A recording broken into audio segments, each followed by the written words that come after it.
তো বন্ধুরা, আজকের এই রেসিপিটা আপনারা অবশ্যই একবার বাড়িতে বানিয়ে দেখুন। যারাই খাবে সবাই আপনার প্রশংসা করবে।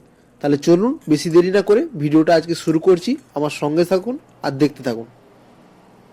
নমস্কার বন্ধুরা, আমি কৃষ্ণভাই কিচেনে আপনার সবাইকে স্বাগত জানাই। কেমন আছেন সবাই? আশা করি আপনারা খুব ভালোই আছেন। তো বন্ধুরা, আজকে আবারও একটা নতুন রেসিপি নিয়ে চলে এলাম। আজকে আমার রেসিপি হলো মটরশুঁটি দিয়ে কচি আলুর দম। আশা করি আপনারা টাইটেল আর থাম্বনেল থেকে বুঝতে পেরেছেন। তো বেশি দেরি না করে রেসিপিটা শুরু করছি। দেখুন, সবার প্রথমে আমি এখানে কিছু আলু নিয়েছি, আর আলুগুলো এভাবে ছোট ছোট একটা ছিলকার মাধ্যমে ছালটাকে ছাড়িয়ে নিচ্ছি। দেখুন, আমার সমস্ত আলুগুলোর ছালগুলো প্রায় ছাড়ানো হয়ে গেছে।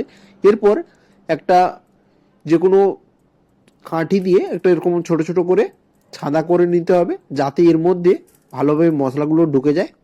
তো আমার সমস্ত আলুগুলো ছেদ করা হয়ে গেছে। এরপর পানীয় জলে এটা কিছুক্ষণ ডুবিয়ে রাখবো, যাতে আলুর ময়লাগুলো বেরিয়ে যায়। আর এখানে নিয়েছি কিছু মশলা, যেমন কিছু আদার টুকরো, কয়েকটু কোষা রসুন, কয়েকটা কাঁচা লঙ্কা, দুটো টমেটো আর একটা পেঁয়াজ।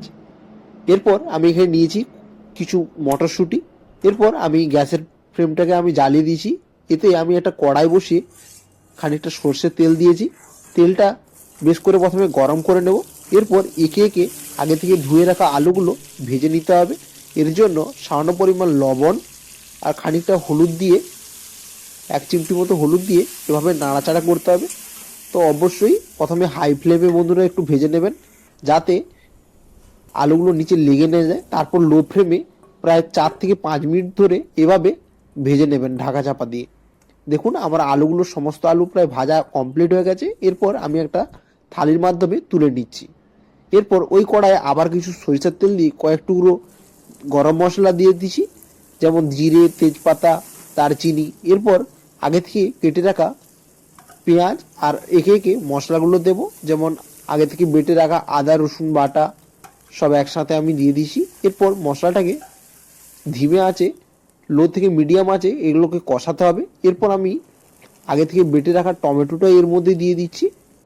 এরপর একে একে গুঁড়ো মশলা আমি অ্যাড করব, যেমন 1 চামচ ধনে গুঁড়ো, আর 1 চামচ লঙ্কা গুঁড়ো, আর 1 চামচ সবজি মশলা। এই সমস্ত মশলা দেওয়ার পর এভাবে আবারও খুন্তি দিয়ে নাড়াচাড়া করতে হবে। অবশ্যই বন্ধুরা ধিমে আঁচে রান্না মানে মশলাটাকে কষাতে হবে। আর এতে আমি খানিকটা গরম জল অ্যাড করছি, যাতে মশলাটা নিচে লেগে না যায়।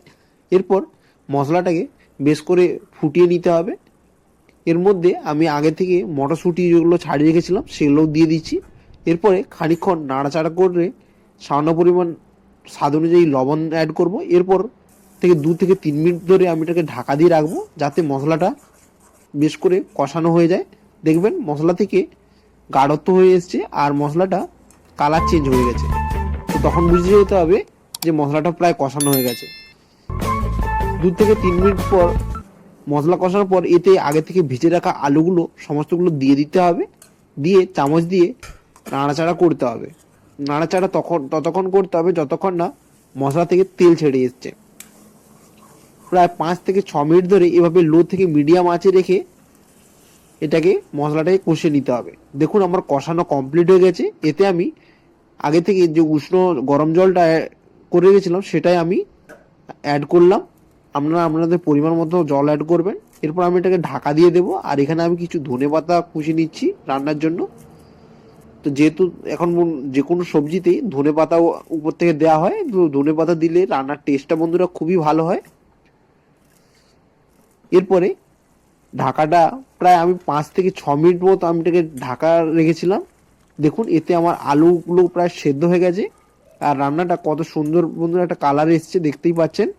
তো অবশ্যই বন্ধুরা আপনারা এটা ভাত, রুটি কিংবা পরোটার সাথে অবশ্যই ট্রাই করতে পারেন।